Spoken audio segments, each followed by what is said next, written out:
जय श्री कृष्ण दोस्तों, आज मैं आपको श्री कृष्ण जी के उन विचारों के बारे में बताने जा रहा हूं जो प्रत्येक व्यक्ति के जीवन को सुख के सागर से भर देंगे। और लास्ट वाले सुविचार तो प्रत्येक व्यक्ति को सुनने चाहिए। अगर आप हमारे चैनल पर नए हैं तो हमारे चैनल को सब्सक्राइब कर ले ताकि आने वाली और नई वीडियो आपको मिल सकें। श्री कृष्ण कहते हैं कि न तो इस लोक में सुख है न परलोक में, और न ही संदेह करने वाले व्यक्ति को सुख मिलता है। संदेह व्यक्ति की निर्णय लेने की क्षमता को कमजोर करता है, जिससे वह किसी भी कार्य में पूरी तरह से संलग्न नहीं हो पाता। इस प्रकार उसका मन हमेशा अशांत रहता है और वह न तो वर्तमान में सुख पा सकता है और न ही भविष्य के लिए कोई निश्चित मार्ग बना पाता है। क्रोध से भ्रम पैदा होता है, भ्रम से स्मृति भ्रष्ट होती है, जब स्मृति भ्रष्ट होती है तो बुद्धि नष्ट हो जाती है, और जब बुद्धि नष्ट होती है तो व्यक्ति का पतन हो जाता है। क्रोध एक ऐसी अग्नि है जो व्यक्ति की विवेक बुद्धि को जलाकर राख कर देती है। जब व्यक्ति भ्रमित होकर सही और गलत का अंतर भूल जाता है तो वह ऐसे निर्णय लेता है जो अंततः उसके विनाश का कारण बनते हैं। धीरे धीरे मन को साधना के माध्यम से आत्मा में लीन करके शांति प्राप्त होती है। अपनी बुद्धि को प्रशिक्षित करें और किसी अन्य विषय पर विचार न करें। यह प्रक्रिया एक लंबी और धैर्यपूर्ण यात्रा है जिसमें मन को बाहरी भटकावों से हटाकर आंतरिक स्थिरता की ओर लाना होता है। जब बुद्धि केवल एक लक्ष्य पर केंद्रित होती है तभी व्यक्ति को परम शांति और आत्मज्ञान की प्राप्ति होती है। परमेश्वर की शक्ति हर समय तुम्हारे साथ है। वह मन, इंद्रियों, श्वास और भावनाओं की गतिविधियों के माध्यम से तुम्हें केवल एक यंत्र के रूप में उपयोग करके सभी कार्य कर रहा है। यह उद्धरण इस बात पर जोर देता है कि मनुष्य केवल एक माध्यम है जिसके माध्यम से ब्रह्मांडीय शक्ति कार्य करती है। जब व्यक्ति इस सत्य को स्वीकार कर लेता है तो वह अहंकार और कर्तृत्व के भाव से मुक्त हो जाता है, जिससे उसके जीवन का भार कम हो जाता है। जो मन पर नियंत्रण रखता है वह गर्मी और ठंड, सुख और दर्द, सम्मान और अपमान में शांत रहता है और हमेशा दृढ़ रहता है। मन पर नियंत्रण ही वास्तविक शक्ति है। ऐसा व्यक्ति बाहरी परिस्थितियों के उतार चढ़ाव से प्रभावित नहीं होता और हर स्थिति में अपनी आंतरिक शांति बनाए रखता है।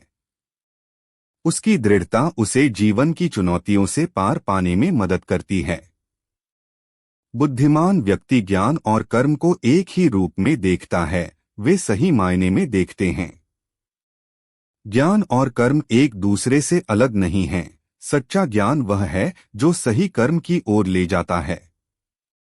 एक बुद्धिमान व्यक्ति जानता है कि केवल ज्ञान प्राप्त करना पर्याप्त नहीं है, बल्कि उस ज्ञान को जीवन में उतारना ही वास्तविक समझ है। जो मन को नियंत्रित नहीं करता, उसके लिए मन शत्रु की तरह काम करता है। एक अनियंत्रित मन व्यक्ति को उसकी इच्छाओं और भय का गुलाम बना देता है। यह उसे लगातार भ्रमित करता है और ऐसे रास्ते पर ले जाता है जो दुख और अशांति से भरे होते हैं, ठीक उसी तरह जैसे एक शत्रु नुकसान पहुंचाता है। अपना अनिवार्य कर्तव्य करो, क्योंकि कर्म वास्तव में निष्क्रियता से बेहतर है। निष्क्रियता मन में आलस्य और निराशा को जन्म देती है, जबकि कर्म व्यक्ति को उद्देश्य और दिशा प्रदान करता है। बिना फल की चिंता किए अपने कर्तव्य का पालन करना ही सबसे श्रेष्ठ मार्ग है, क्योंकि यह व्यक्ति को आत्मसंतुष्टि और प्रगति की ओर ले जाता है। अज्ञान से उत्पन्न अपने हृदय के संदेह को ज्ञान की तलवार से काट डालो। अनुशासन का पालन करो और उठो। संदेह व्यक्ति को आगे बढ़ने से रोकता है और उसे मानसिक रूप से कमजोर कर देता है। ज्ञान की शक्ति से इस संदेह को दूर करके ही व्यक्ति अपने लक्ष्य की ओर बढ़ सकता है। यह उद्धरण व्यक्ति को आलस्य छोड़कर कार्य करने के लिए प्रेरित करता है। एक उपहार तब शुद्ध होता है जब वह सही समय पर और सही जगह पर सही व्यक्ति को दिया जाता है, और जब हम बदले में कुछ भी उम्मीद नहीं करते। शुद्ध दान का सार स्वार्थ से रहित होता है। यह दान देने वाले और लेने वाले दोनों को आत्मिक संतुष्टि देता है, क्योंकि इसका उद्देश्य केवल दूसरों का भला करना होता है, न कि कोई लाभ प्राप्त करना। मनुष्य अपने विश्वास से बनता है।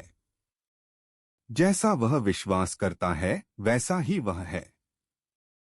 हमारा विश्वास ही हमारी नीति का निर्माता होता है। यदि हम खुद पर और अपनी क्षमताओं पर विश्वास करते हैं तो हम असंभव को भी संभव बना सकते हैं। यह विश्वास हमारे विचारों, कार्यों और अंततः हमारे व्यक्तित्व को आकार देता है। जिसका मन चंचल है वह बुद्धि से बहुत दूर है, वह कैसे बुद्धिमान हो सकता है? वह कैसे ध्यान कर सकता है? जब शांति ही न हो तो उसे आनंद कैसे मिल सकता है? एक चंचल मन व्यक्ति को एकाग्र नहीं होने देता, जिससे वह न तो गहराई से सोच पाता है और न ही ध्यान कर पाता है। शांति की अनुपस्थिति में आनंद का अनुभव करना असंभव है, क्योंकि सच्चा आनंद मन की आंतरिक स्थिरता से ही आता है। मन चंचल है और उसे नियंत्रित करना कठिन है, लेकिन अभ्यास से उसे वश में किया जा सकता है। यह उद्धरण मन को नियंत्रित करने की चुनौती को स्वीकार करता है, लेकिन साथ ही उम्मीद भी देता है। लगातार अभ्यास और वैराग्य के माध्यम से मन की चंचलता को धीरे धीरे कम किया जा सकता है, ठीक उसी तरह जैसे एक जंगली घोड़े को प्रशिक्षित किया जाता है। एक व्यक्ति को तब योग स्वयं से मिलन प्राप्त होता है जब उसका पूर्णतः अनुशासित मन सभी इच्छाओं से मुक्त होकर केवल स्वयं में लीन हो जाता है। यह अवस्था परम चेतना की स्थिति है, जहां व्यक्ति का मन बाहरी दुनिया की सभी इच्छाओं और विकारों से पूरी तरह मुक्त हो जाता है। इस स्थिति में वह अपने वास्तविक स्वरूप को जान पाता है और अपने आप में ही पूर्णता का अनुभव करता है। थोड़ा थोड़ा करके, धैर्य और बार बार के प्रयास से मन आत्मा में स्थिर हो जाएगा। आत्मिक शांति एक दिन में नहीं मिलती। यह एक धीमी और निरंतर प्रक्रिया है, जिसमें धैर्य और दृढ़ता की आवश्यकता होती है। प्रत्येक छोटा प्रयास, भले ही वह कितना भी मामूली लगे, अंततः मन को परम स्थिरता की ओर ले जाता है। नरक के 3 द्वार हैं: वासना, क्रोध और लालच। ये तीनों विकार मनुष्य को सही मार्ग से भटकाते हैं और उसे आत्मपतन की ओर धकेलते हैं। वासना, क्रोध और लालच व्यक्ति की नैतिक और आध्यात्मिक प्रगति में सबसे बड़ी बाधाएं हैं, और इनसे बचना ही एक सुखी जीवन का मार्ग है। इस जीवन में कुछ भी खोया या बर्बाद नहीं होता। यह कर्म के सिद्धांत को दर्शाता है, जहां प्रत्येक कार्य का परिणाम होता है। अच्छे कर्म कभी व्यर्थ नहीं जाते और बुरे कर्मों का फल भी निश्चित होता है। जीवन में किया गया हर प्रयास, चाहे वह छोटा हो या बड़ा, कहीं न कहीं अपना प्रभाव जरूर छोड़ता है। लोग हमेशा तुम्हारे अपमान की बात करेंगे। सम्मानित व्यक्ति के लिए अपमान मृत्यु से भी बदतर है। सम्मान व्यक्ति की पहचान और अस्तित्व का एक महत्वपूर्ण हिस्सा होता है। एक सम्मानित व्यक्ति के लिए अपमान उसकी प्रतिष्ठा और गरिमा को गहरा आघात पहुंचाता है, जिससे वह जीवित रहते हुए भी एक तरह से सामाजिक मृत्यु का अनुभव करता है। अपना मन मुझ में लगाओ, मेरे प्रति समर्पित रहो, मेरी पूजा करो और मुझे प्रणाम करो, और तुम मुझ तक अवश्य पहुंचोगे। मैं तुमसे वादा करता हूं, क्योंकि तुम मुझे बहुत प्रिय हो। यह उद्धरण भक्ति योग का सार है, जो पूर्ण समर्पण के माध्यम से ईश्वर से जुड़ने का सबसे सरल मार्ग बताता है। जब भक्त पूरी तरह से ईश्वर की शरण में चला जाता है, तो ईश्वर उसे सभी दुखों से मुक्त करके मोक्ष का मार्ग दिखाते हैं। प्रबुद्ध पुरुष या स्त्री के लिए मिट्टी का ढेला, पत्थर और सोना एक समान हैं। एक प्रबुद्ध व्यक्ति भौतिक वस्तुओं के मूल्य से ऊपर उठ जाता है। वह जानता है कि ये सभी वस्तुएं नश्वर हैं और सच्चा सुख बाहरी धन में नहीं, बल्कि आंतरिक शांति में है। उसके लिए इन सभी चीजों का आध्यात्मिक महत्व एक जैसा होता है। सृष्टि केवल उस रूप का प्रक्षेपण है जो पहले से ही मौजूद है। यह उद्धरण बताता है कि ब्रह्मांड में जो कुछ भी हम देखते हैं वह पहले से ही अव्यक्त रूप में मौजूद था। इसका अर्थ है कि कुछ भी नया नहीं बनता, बल्कि जो पहले से है वही प्रकट होता है। यह सृष्टि की अनंत और चक्रीय प्रकृति को दर्शाता है। एक कर्मयोगी शरीर, मन, बुद्धि और इंद्रियों का उपयोग बिना आसक्ति या अहंकार के केवल आत्मशुद्धि के लिए करता है। एक सच्चा कर्मयोगी अपने कार्यों के परिणाम से लगाव नहीं रखता। वह जानता है कि उसका उद्देश्य केवल कर्तव्य का पालन करना है, न कि फल प्राप्त करना। यह अनासक्त भाव उसे अहंकार से मुक्त करता है और उसके मन को शुद्ध बनाता है। ऐसा कभी नहीं हुआ कि मैं, तुम या ये राजा अस्तित्व में नहीं थे, और न ही ऐसा होगा कि भविष्य में हम में से कोई अस्तित्व में नहीं रहेगा। जिस प्रकार एक ही आत्मा बचपन, जवानी और बुढ़ापे के शरीरों से गुजरती है, उसी प्रकार मृत्यु के बाद वह दूसरा शरीर प्राप्त करती है। बुद्धिमान लोग इन परिवर्तनों से भ्रमित नहीं होते। यह आत्मा की अमरता और शरीर की नश्वरता के सिद्धांत को स्पष्ट करता है। जिस तरह हम कपड़े बदलते हैं, उसी तरह आत्मा भी एक शरीर को छोड़कर दूसरा धारण करती है। बुद्धिमान लोग इस शाश्वत सत्य को जानते हैं और मृत्यु के भय से मुक्त रहते हैं। कोई भी वह बन सकता है जो वह चाहता है, यदि वह लगातार विश्वास के साथ उस पर चिंतन करे। यह उद्धरण इच्छा शक्ति और विश्वास की शक्ति को दर्शाता है। जब व्यक्ति किसी लक्ष्य पर पूरी श्रद्धा और एकाग्रता के साथ ध्यान केंद्रित करता है, तो वह अपने विचारों को हकीकत में बदलने की क्षमता विकसित कर लेता है। ज्ञान, ज्ञान का विषय और जानने वाला, ये तीन कारक हैं जो कर्म को प्रेरित करते हैं। इंद्रिया, कार्य और कर्ता मिलकर कर्म का त्रिगुणात्मक आधार बनाते हैं। कोई भी कर्म इन तीन तत्वों के बिना संभव नहीं है। ज्ञान हमें कर्म की दिशा देता है, जबकि इंद्रियां और कर्ता उसे पूरा करने के साधन हैं। यह कर्म की पूरी प्रक्रिया को वैज्ञानिक तरीके से समझाता है। ज्ञान अभ्यास से बेहतर है। ध्यान ज्ञान से बेहतर है। लेकिन सबसे बेहतर परिणामों के प्रति आसक्ति का त्याग है, क्योंकि इसके बाद तत्काल शांति मिलती है। यह उद्धरण आध्यात्मिक प्रगति के क्रमिक सोपानों को दर्शाता है।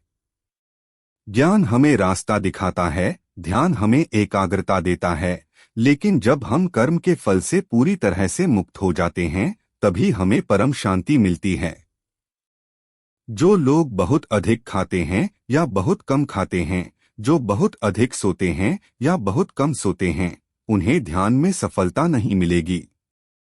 लेकिन जो लोग खाने पीने, सोने, काम और मनोरंजन में संयम रखते हैं, वे ध्यान के माध्यम से दुख से मुक्त हो जाएंगे। यह संयम के महत्व को दर्शाता है, जो ध्यान और आध्यात्मिक विकास के लिए आवश्यक है। एक संतुलित जीवन शैली शरीर और मन को शांत रखती है, जिससे व्यक्ति के लिए ध्यान में गहरे उतरना संभव हो पाता है। उससे मत डरो, जो वास्तविक नहीं है वह कभी नहीं था और कभी नहीं होगा। जो वास्तविक है वह हमेशा से था और उसे नष्ट नहीं किया जा सकता। यह उद्धरण हमें उन चीजों से डरने से रोकता है जो क्षणभंगुर और अस्थायी हैं, जैसे कि हमारा शरीर और भौतिक संपत्ति। यह हमें इस बात की याद दिलाता है कि हमारी आत्मा, जो वास्तविक है, अमर है और उसे कोई नष्ट नहीं कर सकता। जो कोई भी मुझे शुद्ध हृदय से भक्तिपूर्वक एक पत्ता, एक फूल, फल या पानी अर्पित करता है, मैं उसे सहर्ष स्वीकार करता हूँ। ईश्वर को दिखावे या बड़े बड़े चढ़ावों की आवश्यकता नहीं होती। वह केवल भक्त के शुद्ध हृदय और सच्ची श्रद्धा को देखते हैं। यह उद्धरण इस बात पर जोर देता है कि भक्ति का मूल्य बाहरी वस्तुओं में नहीं, बल्कि आंतरिक भावना में है। अपना काम स्वयं करना कहीं बेहतर है, भले ही उसे अपूर्ण रूप से करना कठिन हो, बजाय इसके कि किसी और का काम पूरी तरह से किया जाए। यह उद्धरण स्वधर्म के महत्व को बताता है। हर व्यक्ति का अपना एक कर्तव्य होता है। दूसरों के कर्तव्य का पालन करने की कोशिश करने से अक्सर भ्रम और तनाव पैदा होता है। अपने स्वभाव के अनुसार अपना कर्तव्य निभाना ही सबसे सही रास्ता है। आत्मा शाश्वत है, यह अस्थायी शरीर के विनाश से नष्ट नहीं होती। जिस तरह शरीर वस्त्र बदलने के बाद भी व्यक्ति वही रहता है, उसी तरह मृत्यु के बाद भी आत्मा का अस्तित्व बना रहता है। यह हमें मृत्यु के भय से मुक्त करता है और आत्मा की अमरता में विश्वास दिलाता है। तुम जो भी करते हो, जो भी खाते हो, जो भी दान करते हो, जो भी तपस्या करते हो, उसे मुझे अर्पित कर दो। इस उद्धरण में ईश्वर सभी कर्मों को उनके प्रति समर्पित करने के लिए कहते हैं। यह समर्पण व्यक्ति को उसके कार्यों के फल से मुक्त करता है और उसे अहंकार से दूर रखता है, जिससे वह मोक्ष के मार्ग पर आगे बढ़ पाता है। बुद्धिमान को उन अज्ञानी लोगों के मन को अस्थिर नहीं करना चाहिए जो कर्म के फल में आसक्त हैं। इसका अर्थ है कि प्रत्येक व्यक्ति अपनी आध्यात्मिक यात्रा के एक अलग स्तर पर होता है। एक बुद्धिमान व्यक्ति को अज्ञानी लोगों को उनकी समझ से परे की बातें कहकर भ्रमित नहीं करना चाहिए, बल्कि उन्हें धीरे धीरे सही रास्ते पर चलने देना चाहिए। प्रत्येक व्यक्ति का विश्वास उसकी प्रकृति के अनुसार होता है। हर व्यक्ति का स्वभाव और संस्कार अलग होते हैं और उसी के अनुसार उसका विश्वास भी बनता है। यह उद्धरण हमें यह समझने में मदद करता है कि हम सभी एक ही तरह से विश्वास नहीं कर सकते हैं और यह स्वाभाविक है। जिसका जन्म हुआ है उसकी मृत्यु उतनी ही निश्चित है जितनी कि जो मर चुका है उसका पुनर्जन्म। इसलिए जो अनिवार्य है उस पर शोक मत करो। जन्म और मृत्यु जीवन चक्र के दो अनिवार्य हिस्से हैं। यह उद्धरण हमें इस शाश्वत सत्य को स्वीकार करने और मृत्यु पर शोक न करने की सलाह देता है, क्योंकि यह जीवन का एक स्वाभाविक अंत है और एक नई शुरुआत का द्वार है। अप्राकृतिक काम बहुत अधिक तनाव पैदा करता है। जब व्यक्ति अपने स्वभाव या प्रकृति के विरुद्ध कार्य करता है तो वह आंतरिक संघर्ष और तनाव का अनुभव करता है। अपने स्वभाव के अनुसार कार्य करना ही व्यक्ति को शांति और संतोष प्रदान करता है। सभी श्रेष्ठ कर्मों को छोड़कर केवल पूरी तरह से मेरी शरण में आ जाओ, मैं तुम्हें सभी पापों से मुक्त कर दूंगा। शोक मत करो। यह उद्धरण भक्ति मार्ग की परम अभिव्यक्ति है। जब व्यक्ति सभी नियमों और कर्तव्यों को छोड़कर पूर्ण रूप से ईश्वर की शरण में चला जाता है तो ईश्वर स्वयं उसकी सभी चिंताओं को दूर कर देते हैं। पाखंड, अहंकार, घमंड, क्रोध, कठोरता और अज्ञानता ये उन लोगों के लक्षण हैं जो राक्षसी गुणों के साथ जन्म लेते हैं। ये सभी दुर्गुण व्यक्ति की आध्यात्मिक और नैतिक प्रगति में बाधा डालते हैं।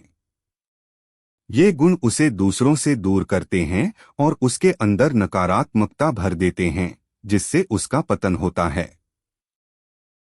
अपना काम स्वयं करना अधिक अच्छा है, भले ही उसे अपूर्ण रूप से करना कठिन हो, बजाय इसके कि किसी और का काम पूरी तरह से किया जाए। यह उद्धरण एक बार फिर स्वधर्म के महत्व को दोहराता है। अपने स्वभाव के अनुसार अपना काम करना, चाहे वह कितना भी कठिन लगे, दूसरों के काम को करने से कहीं बेहतर है, क्योंकि यह व्यक्ति को आत्मसंतुष्टि और आंतरिक शांति देता है। दोस्तों, आशा करता हूँ कि ये सुविचार आपको अच्छे लगे होंगे। अगर आपको श्री कृष्ण जी के ये सुविचार अच्छे लगे हैं तो वीडियो को एक लाइक जरूर करें और कमेंट में जय श्री कृष्णा जरूर लिखें। दोस्तों, जाने से पहले आप सभी से भावपूर्ण निवेदन है कि इस वीडियो को उन लोगों को जरूर शेयर करें जिन्हें आप बहुत प्यार करते हैं। और चाहे तो आप इस वीडियो को व्हाट्सएप के स्टेटस पर भी लगा सकते हैं। और अगर आप रामायण, महाभारत या भागवत गीता जैसे ग्रंथ खरीदना चाहते हैं तो कमेंट में जरूर लिखें। धन्यवाद।